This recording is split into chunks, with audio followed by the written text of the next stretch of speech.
Commencing countdown. 3, 2, 1.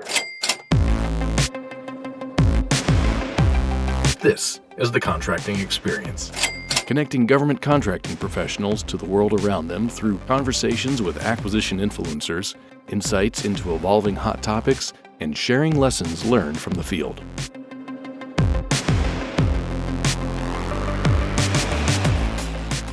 In this episode, we sit down with Mr. Rob Lorton, Branch Chief for Data eUtilization within the AFMC PK Digital Division. Rob talks about the vision for the new contract data specialist positions that were created in Air Force contracting. He discusses expectations of the responsibilities and experience level of the positions. Rob also gives insight into where you can start if you're interested in a contract data specialist position. Welcome, Rob, to the podcast. Yeah, thanks, Amber. Great to be here. Thanks for having me. Of course. Rob, throughout 2022, contract data specialist core personnel documents were approved. Can you talk to why the new contract data specialist positions were created and what the vision is for them? Oh, absolutely. So the contract data specialist, or CDS, as they're affectionately known, it's a subset of the procurement analyst position within the 1102 career field. So very similar to our pricing positions, where they're procurement analysts, but they specialize in pricing. The contract data specialist is a very similar construct. They still fall within that overarching procurement analyst category, but they specialize in business systems and contracting data. So we recognize the need to identify the unique skill sets that these people bring to the table, put them on appropriate position descriptions that match their specific contributions, and then provide them training where they can enhance those skill sets, provide them opportunities for growth, and potentially a career path where they can thrive personally and professionally. So we've all seen the advances with digital transformation in industry and how companies are using data and business systems to become more efficient. Well, the advent of the CDS position aligns perfectly with adapting to a changing world, while also demonstrating contracting's commitment to supporting General Richardson's priority of digital material management. And then it also aligns perfectly with the dual-track civilian career model that the Department of the Air Force unveiled last year as part of Civilians We Need. Right? That distinguishes paths for both those people that want to be enterprise leaders, as well as those folks that just want to be a technical expert or a functional leader. And that whole construct was created to enhance retention and prompt greater diversity. So, some desire to be those enterprise leaders and others desire to be functional experts or leaders in that technical area. So the Air Force realized and values the need for both, and the contract data specialist fits perfectly within that construct, right? It provides the opportunity for growth as a technical expert and that functional leader.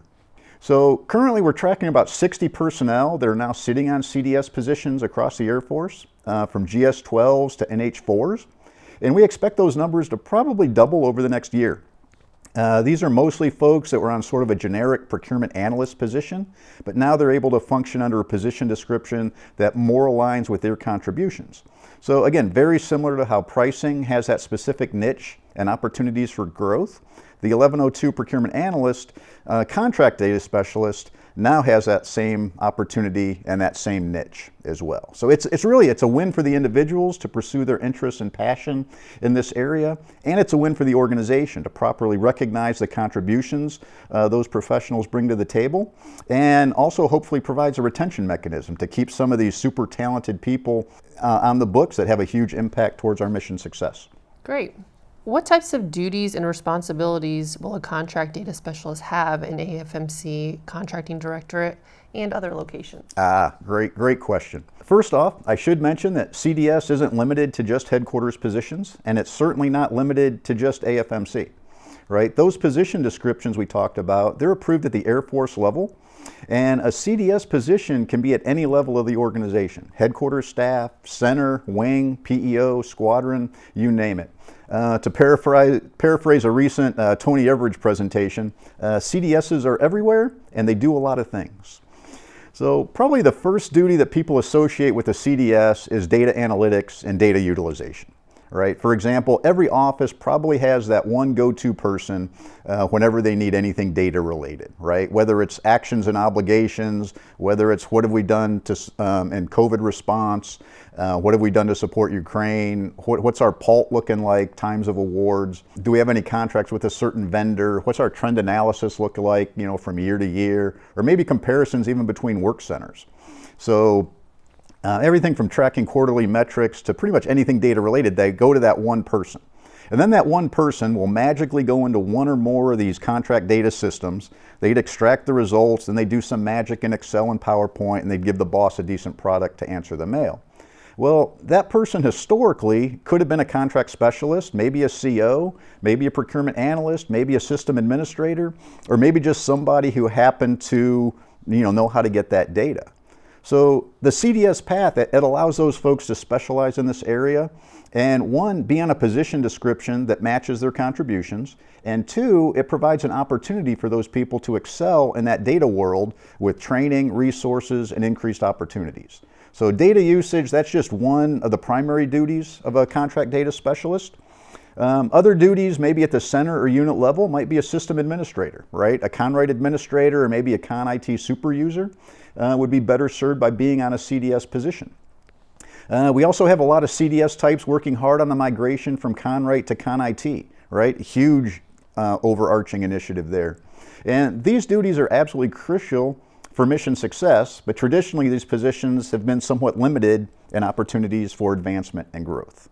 Right, so a couple other areas that the contract data specialist might be expected to perform are developing dashboards and visualization tools that help facilitate data-driven decision making. Right, there's a plethora of business tools out there in a variety of platforms, and we can't expect every contracting professional to master or even spend time investigating all of these different systems and tools.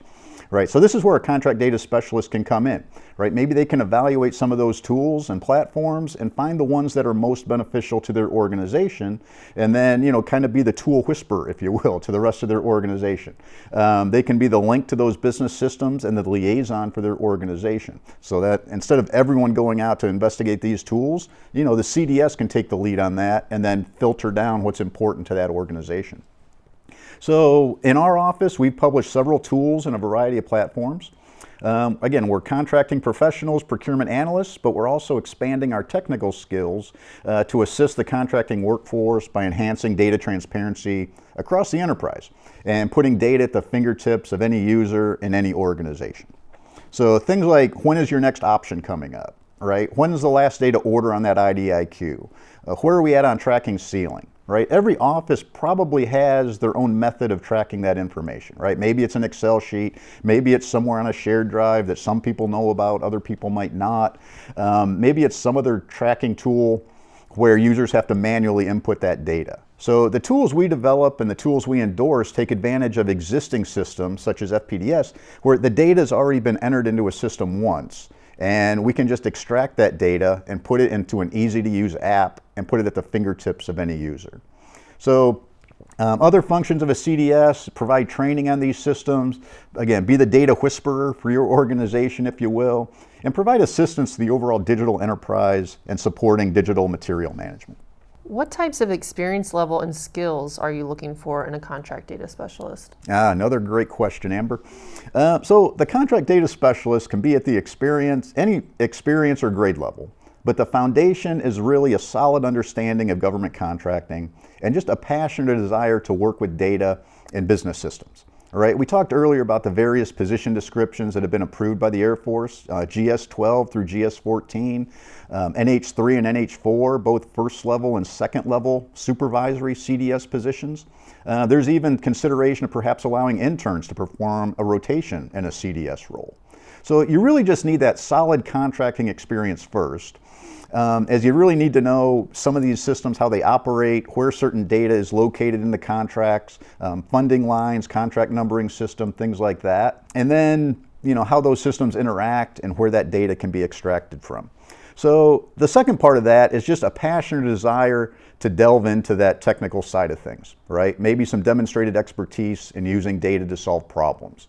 Maybe that experience is just from using Excel Maybe there's experience in other programs like Power BI, Tableau, or ClickSense, just to name a few. So you certainly don't need to be a coder or a programmer or a data scientist, right? All of those things, could be great, especially coupled with contracting experience, but they're really not requirements or prerequisites to be a CDS. So a big question we get a lot is, do I need a warrant to be a CDS? And the answer to that is no. However, it comes with a huge caveat, right? As part of that dual path that I mentioned, you can be a CDS technical expert and leader, but you're really limiting your career ceiling, especially in that contracting career field, without obtaining that warrant. So perhaps a CDS could be a great experience. Maybe somebody does a rotation in a CDS role to expand their skill sets on that technical side, and then they could return to an execution role to obtain or resume using their warrant. But some people might decide, hey, this CDS world, this is really my niche, this is really my happy place, this is really where I belong. And they could certainly spend the rest of their career in a CDS role and never decide to pursue that warrant. And again, either path is perfectly fine, right? The Air Force needs those execution, those enterprise level leaders, as well as these technical experts. So either path is fine, but as a contracting professional, you just have to realize without obtaining that warrant, you're limiting your career growth, right? You're probably not going to be a COCO or a SCO or an SES in that contracting career field without that warrant. So it's really still the gold standard, and it'll provide the most opportunities for an individual over the course of their career. You mentioned that the contract data specialist position offers training, resources, and increased opportunities for advancement.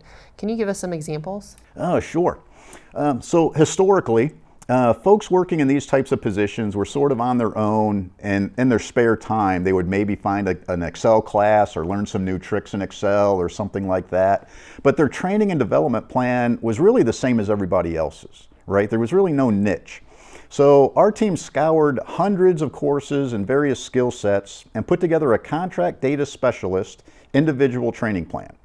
We published that back in November. It was endorsed by SAF AQX, and it was sent out to all of the PKX shops in AFMC. So we've also put together a notional construct of training courses, training that would be valuable to a first-year CDS and training that will help them progress over the next several years as a CDS. Everything from short-term courses to even achieving DAU certifications in data-centric coursework. So as far as opportunities for growth, let me generalize a bit here. So the traditional role of a CDS-like position, super talented individuals that had a knack for knowing the business systems, how the data should be input, how the data could be extracted, how to troubleshoot problems, provide help desk-like support, and so on. So super critical positions that support execution. However, again, I'm generalizing here, but the opportunity for advancement for those folks was generally limited unless they wanted to obtain their warrant and shift into an execution role. So in line with that dual path, not everyone wishes to aspire to be that enterprise leader. So we also need those technical experts and functional leaders. We started to see CDS positions established, and you'll see more advertisements on USA Jobs for GS-13 and GS-14 contract data specialists that may or may not require a warrant. So in these positions, the hiring authority may value that technical expertise of working with contracting data and business systems more than actually possessing a warrant. So yes, definitely increased opportunities for these technical experts from what's existed in the past. If there are people listening right now that are interested in becoming a contract data specialist, where should they start? Another great question. So the first step, as with any professional goal or desire, would be talk with your immediate supervisor and leadership to express your concerns, right? There may be an opportunity within your current office to convert an existing procurement analyst position into a CDS position. Note there, a little caveat is I said maybe convert a procurement analyst position into a CDS position. I don't want folks to get the impression that we're stealing or poaching contracting officers off that execution line, right? A lot of people get excited about that. That is not the intent of CDS, right? So the purpose would be the positions now usually have been converted from procurement analyst positions. We're not looking to convert CO positions or taking anybody off of that execution line whatsoever. So just another opportunity there. But again, so the individual, they should also document their desires in their individual development plan. Say, hey, I really have an interest in this contract data specialist thing, right? Make your desires known in succession planning. right? We were hoping for maybe a drop-down menu this year. We didn't see it, but you can still express your concerns in succession planning in the comment area, right? Hey, I'm really interested in this contract data specialist. I've been doing similar things. I have great skill sets that would align. Sell your case in that regard. And then for trainees, you can even mention your desires to become a CDS at your rotation board, right? So finally, keep an eye on USA Jobs, as that's where those job opening emails, that's where the majority of those CDS positions are going to be advertised. However, I would offer a big recommendation there. Don't just say you're interested, but explain why you're interested, right? And that's to your leadership, that's in your IDP, that's with the succession planning or the rotation board, right? Explain why you want to become a CDS. Maybe you're already performing those duties and a CDS position description just makes total sense for you. Maybe you're just really interested in developing tools and conducting data analysis and you want to broaden your skills on that technical side. Either way, please have a plan going into those conversations as why you're looking for a change. The folks that have taken the initiative to learn the data systems and conduct some of the studies using data are certainly going to have an advantage when pursuing those positions. And then finally, for folks applying for a CDS position on USA Jobs, some of the interview questions you might see will be asking you to describe a data project or a system challenge that you worked. Maybe your familiarity in working with various business systems, right? A little bit alphabet soup maybe, FPDS or PMRT or PI. Knowing how those systems interact, knowing that you're familiar with them. Not that you know they exist, but how have you used the data out of those systems to help your organization? So things like that, right? Explain how you've used the data to solve a particular problem, and that's really going to help your case and supporting your desire to become a CDS. So really encourage anyone who's interested in a CDS position, become familiar with those various systems out there, how they interact, and how that data is available from each of those systems. Great. Rob, there's a virtual Air Force Materiel Command Contracting Digital Summit coming up in July. Can you tell the listeners more about the event and how they can participate? Great. Perfect plug. So we'll be hosting our first ever AFMC Contracting Digital Summit coming up on July 25th to the 27th. It's a 3-day event. It'll be a 100% digital, virtual, and it's open to anyone, right? No TDY costs, no landing fees, no TSA screening. Just join us. It'll probably be on Teams, various sessions. We'll be advertising this more over the next couple months. Check your email and check out the AFMC PK Bulletin for future announcements and more details. But our tentative agenda, it's just jam-packed and includes various sessions on ConRight, ConIT migration, contract closeout, various tool demonstrations, updates to business systems, a whole lot more. So it'll be a 3-day virtual event, various sessions and various topics. Anyone is free to come and go as they please. There's certainly going to be a session for everybody.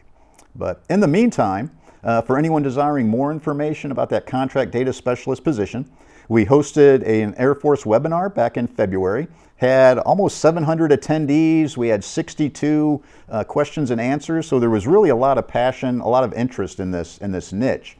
But that webinar, the recording, the slides, and all of those Q&A, they're available on Air Force Contracting Central under the Air Force Contracting webinars. So please check it out. Great. Well, Rob, I want to thank you for being on the podcast and sharing the vision for the contract data specialist positions. No, my pleasure. Thanks for having me. If you have suggestions for topics or people to interview or feedback on the podcast, you can submit those at thecontractingexperience@gmail.com. I want to thank you all for listening to the Contracting Experience podcast. Until next time, keep connecting to the world around you.